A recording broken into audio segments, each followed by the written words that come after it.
कहीं ऐसी स्थिति नहीं हो जाए कि वन नेशन वन ठेकेदार। पूरी तरह हुआ नहीं है संजय भाई, होने की संभावना है। मैं पूछना चाहूं कि लोगों की पीड़ा परेशानी 25-30 लाख युवाओं के सपने तहस नहस हो जाएं, आप विपक्ष से क्या उम्मीद करते हैं? आपकी ऑर्केस्ट्रा में शामिल होकर कहे साहब तेरे सुबह की जय, साहब तेरे शाम की जय। ना, नेहरू बनता है जो गर्म हवा को पी सके, दूसरे के जख्म को देख करके उस पर मलहम लगाए, जख्म कुरेदे नहीं, जख्म पे नमक ना छिड़के, वो होता है नेहरू। वाइस चेयरमैन साहब, शुक्रिया तमाम सदस्यों का जो नए चुन के आए हैं। शुक्रिया इस मैंडेट का भी जिसने दोनों पक्षों को एक संदेश दिया है। सबका शुक्रिया अदा करते हुए मैं सबसे पहली चीज कहूंगा कि महामहिम के एड्रेस को अंग्रेजी में कहते हैं एड्रेस और हिंदी में कहते हैं अभिभाषण। मैंने बीते वीकेंड पर काफ़ी सर्च किया कि अभी उपसर्ग लगाने के पीछे मंशा क्या होगी, तो जितने मुझे तत्व मिले उससे ये लगा कि कोई बहुत बड़ी चीज़ होती है। मुझे स्मरण हुआ लोकसभा में प्रोफेसर हिरेन मुखर्जी थे, वो कहा करते थे कि अभिभाषण यानी प्रेसिडेंशियल एड्रेस पक्ष और विपक्ष को मिलकर लिखना चाहिए। पक्ष सिर्फ अगर लिखता है, या उस वक्त कह रहे थे हिरेन मुखर्जी, तो कोशिश ये होती है कि दृष्टिहीनों को चश्मा पकड़ा दिया जाए। हमारी कोशिश वो नहीं होनी चाहिए। मैंने पिछली दफा भी कहा था, अब कब ये बदलाव होगा मैं नहीं जानता, लेकिन इस मैंडेट को मैं सबसे पहले बोलूंगा, उसके बाद बिंदुवार कुछ चीजों पर पैरा दर पैरा जो अभिभाषण के संदर्भ थे। शुक्रिया बहुत बहुत। तो वाइस चेयरमैन साहब, मैं उन बातों का बहुत जिक्र नहीं करूंगा जो उनकी बातों में शुमार नहीं थी। अब ये मैंडेट की बहुत चर्चा हो रही है, मैं नहीं जाना चाहता हूं। किसी ने कहा अब की बार फलाना पार चिलाना पार, हमने ये कहा, लेकिन मैंडेट दोनों के लिए एक बात कहता है। उधर मैंडेट कहता है कि मैं मेरा मुझको की सीमा होती है, आत्ममुग्धता की सीमा होती है, व्यक्ति केंद्रित विमर्श की सीमा होती है, लोकतंत्र में सामूहिकता बहाल होनी चाहिए। और हमारे लिए संदेश है कि आपने जो कुछ किया शायद इनफ नहीं था। अगर हम किताब संविधान के हाथ में ले रहे हैं तो इसके पन्ना दर पन्ना, सफा दर सफा, हरफ दर हरफ हमको जीना पड़ेगा, लोगों को भरोसा दिलाना पड़ेगा। लेकिन हाँ, इस मैंडेट की कुछ खूबसूरत चीजें बता रहा हूं। लोकतंत्र में सामूहिकता बहाल हुई। मैंने बीते 10 वर्ष से कान तरस गए थे एनडीए सुनने को। बीते 1 महीना में इतनी बार एनडीए सुना, दिल को बहुत सुकून हुआ। यकीन मानिए, विपक्ष में है, शत्रु नहीं है, लेकिन व्यक्ति केंद्रित विमर्श से यह मैंडेट आपको भी बाहर ले आया, वो बेहद आवश्यक था। दूसरी चीज कहूंगा हल्के लाइटर टोन में, अचानक मुझे लग रहा है कि हमारे प्रिय रक्षा मंत्री जी की जबरदस्त वापसी हुई है। हर मोर्चे पे वो हैं, इससे बात करनी है तो रक्षा मंत्री जी, उससे बात करनी है तो रक्षा मंत्री जी। ये सुखद संकेत है, ये सुखद संकेत है इस लोकतंत्र के लिए। अब माननीय वाइस चेयरमैन साहब, मेरा ये कहना है कि नीट को लेकर के बहुत बात हुई, नहीं बोलूंगा। मैं अलहदा आदमी था जब एनटीए बन रहा था, उस समय वेंकैया नायडू जी थे वहां। मैंने 0 आवर में 3 बार कहा कि इस देश को इस तरह की व्यवस्था परेशान करेगी। ये बीमारी नहीं पालनी चाहिए, वन नेशन वन फलाना, वन नेशन वन ढिमकाना, वन नेशन वन चिल्लाना। काहे को भैया, कहीं ऐसी स्थिति नहीं हो जाए कि वन नेशन वन ठेकेदार, वन नेशन वन कॉन्ट्रैक्टर। पूरी तरह हुआ नहीं है संजय भाई, होने की संभावना है। अब अभी मैं इसलिए कह रहा हूं कि लोग कहते हैं कि राजनीति मत करो इस पर। मैं पूछना चाहूं कि लोगों की पीड़ा परेशानी 25-30 लाख युवाओं के सपने तहस नहस हो जाएं, आप विपक्ष से क्या उम्मीद करते हैं? आपकी ऑर्केस्ट्रा में शामिल होकर कहे साहब तेरे सुबह की जय, साहब तेरे शाम की जय। ना, विपक्ष को अपना काम करने दीजिए। अगर आपने ईमानदारी से एनटीए का मूल्यांकन किया होता, आपने क्लीन चिट पहले दिन ना दी होती हड़बड़ी में, आज ये नतीजे ना होते। एक वर्धा विश्वविद्यालय है, मैं आपके माध्यम से कहूं, हमारे माननीय हेल्थ मिनिस्टर और लीडर ऑफ द हाउस है यहाँ। सर, वर्धा यूनिवर्सिटी में बहुत बड़ा फर्जीवाड़ा चल रहा है, जांच करवाइएगा। आप पावरफुल लोग हैं, हमारे पास पावर नहीं है। हम आपसे आग्रह कर सकते हैं, ये आग्रह कर रहा हूं महात्मा गांधी के नाम पर। वो विश्वविद्यालय हो रहा था और गांधी जी के लिए जो चीज त्याज्य थी वो सारी चीजें उस विश्वविद्यालय में हो रही हैं। परसों टिस में क्या हुआ, ये सब चीजें हमें चिंता देनी चाहिए। अरे आज आप सत्ता में हैं, कल को हम सत्ता में होंगे, लेकिन अगर देश के सरोकार ही रुग्णावस्था में चले जाएंगे, बीमार पड़ जाएंगे, तो फिर क्या बात, फिर कौन सी राजनीति, फिर कौन सी समाज नीति। युवाओं के रोजगार पर मैं ज्यादा नहीं बोलना चाहता, बहुत लोग बोले हैं। बिहार से आ रहा हूं सर, पूरे चुनाव बिहार में था। बिहार में हमें भले सीट कम आई हो, लेकिन बिहार के युवा से किसी भी जाति का हो, पूछिए नौकरी, नौकरी मतलब तेजस्वी। हमने मयार बदला, वहां चिंतन बदल दी, धारा बदल दी। आपकी मर्जी है, कुछ भी कहिए, आप लोग तो जज भी हैं, इन्वेस्टिगेटिव एजेंसी है। मैं हाथ जोड़ के विनती करता हूं, जितनी गालियां मुझको देनी है अपने भाषण में दे लीजिएगा, खूब दीजिए गाली। आदी हो गए हम गाली सुनने के, फिर सुन लेंगे आपसे गाली, लेकिन कुछ बातें रखने दीजिए। NIOS DLED का मसला है, आप ही ने बनाया, आप ही ने उसको डिलेजिटिमाइज कर दिया। भटक रहे हैं हजारों बच्चे, शिक्षा प्रेरक का वही हाल है। तो मैं ये कहना चाहता हूं कि देश में बहुत बुरा हुआ चुनाव के दौर में। भैंस, मंगलसूत्र, मुजरा, टोटी तोड़ ले जाएगा, बिजली काट देगा। सर परेशान हुए हम लोग। मैं चुनाव देख रहा था बैकरूम से, कंप्लेन कर रहा था इलेक्शन कमीशन को, जिसको दाद दी गई है अभिभाषण में। सर कंप्लेन फर्स्ट फेज में किया, परसों मेल आता है, परसों, डे फॉर यस्टरडे, अपना नाम, पता, असेंबली नंबर, मोबाइल नंबर भेजिए। अब किस बात का भैया, अब किस बात का? ये व्यवस्थाएं हैं। इलेक्शन कमीशन की क्रेडिबिलिटी पे एक सर्वे हुआ, 28% लोगों का सिर्फ भरोसा है। इससे ज्यादा भरोसा तो पंचायत वेब सीरीज में फुलेरा के ग्राम प्रधान का है। लोगों को यह सोचना चाहिए। मैं sir mathematical length of tenure के आधार पर नेहरू बनाने की कोशिश हो रही है। Sir mathematical length of tenure से नेहरू नहीं बनता। नेहरू बनता है जो गर्म हवा को पी सके, दूसरे के जख्म को देख करके उस पर मलहम लगाए, जख्म कुरेदे नहीं, जख्म पे नमक ना छिड़के, वो होता है नेहरू। तो सिर्फ मैथमेटिकल इससे। अब सर आपको एक छोटी चीज बताऊं, जातिगत जनगणना की मांग की थी, हमारे जदयू के साथी लोग भी थे, अभी हैं मंत्री जी प्रणाम, हमारे जदयू के साथी लोग भी थे। नीतीश जी, तेजस्वी जी ने मिलकर सर्वेक्षण कराया।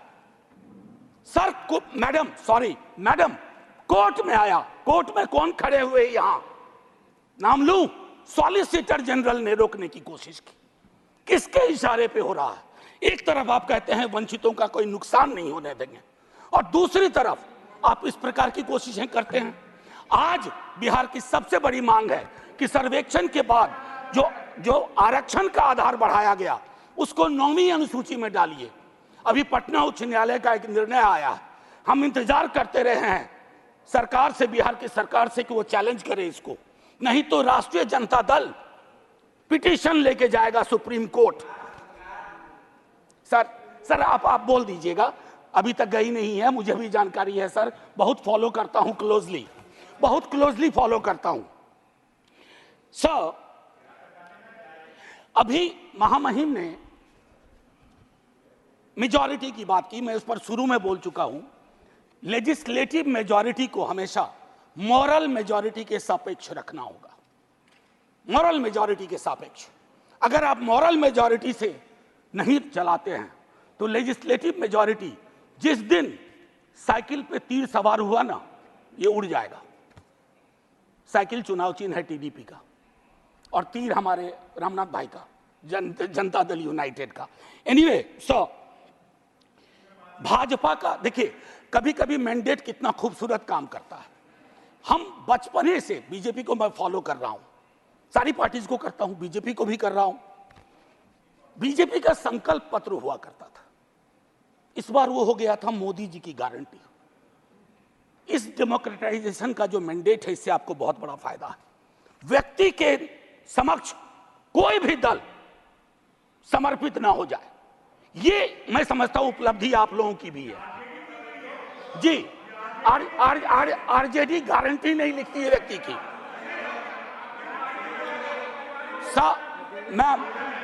Ma'am protect me, I need your protection. Ma'am chairperson, I have 15 minutes. Would you care to sit down, sir? आप जरा बीच में मत बोलिए। ये तरीका नहीं है sir, leader of the house ऐसे चलेगा? आप बीच में मत बोलिए प्लीज। मैम कभी किसी को टोका टोकी नहीं करता हूं, सच चुभने लगता है सर। मैं फिफ्थ पैरा दिखाना चाहता हूं, प्रेसिडेंट के एड्रेस का फिफ्थ पैरा। इसमें कहते हैं ग्रोथ स्टोरी, अच्छा लगता है सुन के। What kind of growth? कैसी प्रगति, कैसा विकास? Joblessness, hopelessness, फेसलेसनेस। और आप चाहते हैं कि उस इकोनॉमिक प्रॉस्पेरिटी के पक्ष में हम ताली बजाएं।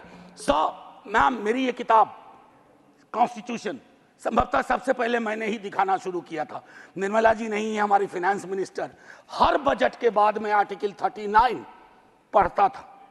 कॉन्सेंट्रेशन ऑफ वेल्थ, कोई ब्लूप्रिंट है कि आय की जो असमानता है इस देश को लील रही है, ताली बजा रहे हैं। 5 करोड़ पूंजीपति तरक्की कर रहे हैं, उसको देश की तरक्की मान रहे हैं। कभी उस युवा से पूछिए वो देश की तरक्की को कैसे देख रहा है, ऐसा जवाब देगा कि मुश्किल पड़ेगा हैंडल करना। मैम पैरा 16 में बाबा साहब को सेलेक्टिवली कोट किया गया। ये सेलेक्टिव कोट बड़ा परेशानी का चीज है कि आप किसी को सेमीकोलन के बाद कोट कर दें, उसके पहले की बात छोड़ दें।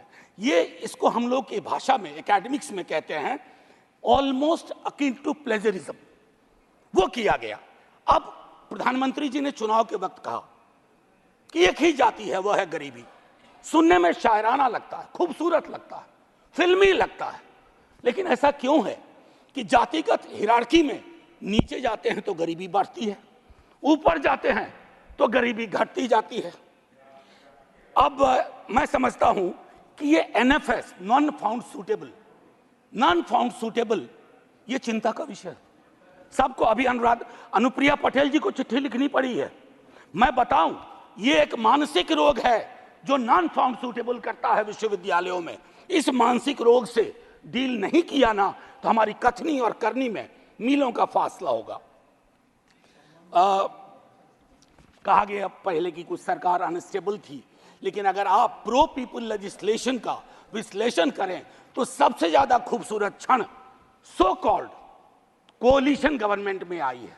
और मुझे उम्मीद है कि आपकी इस कोalition गवर्नमेंट को भी उस प्रेशर को समझते हुए प्रो पीपल लेजिस्लेशन पे काम करना पड़ेगा। टू बिगिन विथ अग्निवीर को सेना में भर्ती को पुरानी तरीके पर लाइए ताकि युवाओं के साथ न्याय हो पाए। मैम वो मैं बोल चुका हूं। भारतीय न्याय संहिता आज से लागू हो गई, लेकिन हमें याद रखना चाहिए 150 सांसदों के निलंबन के साथ यह पास हुआ है। इसमें कोई चर्चा नहीं हुई। ये एक कदम है पुलिस स्टेट की ओर, एक ऑर्वेलियन स्टेट की ओर। इससे मैं आगाह करता हूं क्योंकि हमेशा आप वहां नहीं होंगे। जब यहां होंगे तो यही दंड प्रावधान लागू होंगे। मैं और सुनिए, para 26 disruptive forces are conspiring to weaken democracy. महामहिम से कहलवाया गया। ये स्टैन स्वामी कौन थे? कैसे इस दुनिया से गुजर गए? क्यों आज भी उमर खालिद, मीरान हैदर, खालिद सैफी जैसे जवान जो सरकार की आलोचना को देश की आलोचना बना दिया गया। और मैं 2 किताब, अगर ये किताबें मेरे पास आती हैं तो नड्डा जी के कार्यालय में भी पहुंचना चाहिए। The incarcerations by Alpa Shah और ये challenging caste by Ajaz Ashraf. ये दास्तान है democracy, how it is being muzzled. Anyway ma'am मैं ज्यादा वक्त लेते हुए नहीं कहूंगा। इमरजेंसी पे बात हुई, मैं इमरजेंसी पे बात हुई, मैम वाइस चेयरपर्सन, इमरजेंसी पे बात हुई। सचमुच बहुत बुरा अध्याय था, लेकिन मुझको लगता है कि इंदिरा जी के एडवाइजर बहुत स्मार्ट नहीं थे। आज की तरह के होते ना तो कहते 352 की जरूरत भी नहीं है, ऐसे ही बना देंगे। ये हालात, ये फर्क है। और आखिरी में कहूंगा कि ये जो चुनावी विमर्श है, इसकी वजह से जहर बहुत है समाज में।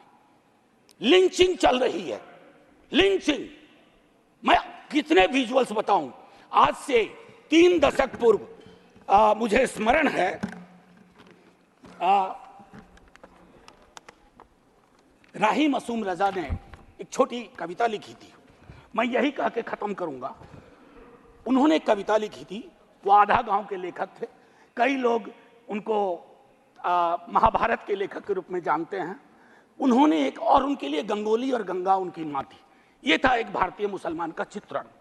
उन्होंने लिखा था, मेरा नाम मुसलमानों जैसा है, मुझको कत्ल करो और मेरे घर में आग लगा दो, मेरे उस कमरे को लूटो जिसमें बयानें जाग रही हैं मेरी, और जिसमें मैं तुलसी की रामायण से सरगोशी करके कालिदास के मेघदूत से कहता हूं मेरा भी एक संदेश है। अब आइए दूसरा, ये 3.5 दशक पूर्व लिखी गई अभी, और यही मैं खत्म करूंगा। ये पूरे देश का चित्रण है, ये हम सब के लिए आईना है। वरना मारे जाओगे, रघुवीर सहाय को याद करते हुए एक युवा कवि अदनान नाम के लिखा है। मत भूलो कि तुम मुसलमान हो, बस 30 सेकेंड और लूंगा। मत भूलो कि तुम मुसलमान हो, बस लोगों को छलावा देते रहो कि तुम मुसलमान नहीं हो, वरना मारे जाओगे। राह चलते ख्याल रखो कि कहीं तुम्हारी कमीज से मुसलमान होने की बू तो नहीं आ रही। ख्याल रखो किसी से बहस करते हुए, कुछ बोलते हुए, कुछ करते हुए, यहाँ तक कि हंसते और रोते हुए भी कि कहीं तुम मुसलमान तो नहीं लग रहे हो, वरना मारे जाओगे। ये बात हमेशा याद रखो कि तुम एक मुसलमान हो और तुम मरोगे नहीं, एक दिन मारे जाओगे। विवेकहीनता, तर्कहीनता के समाज को ध्वस्त करिए। आइए हिंदुस्तान बनाए, वो हिंदुस्तान जहां कोई फर्क ना हो, गले लग सकें। ये नहीं कि चुनावी मंच से कुछ, जमीन पे कुछ। जय हिंद मैम, जय Hind. Thank you, thank you.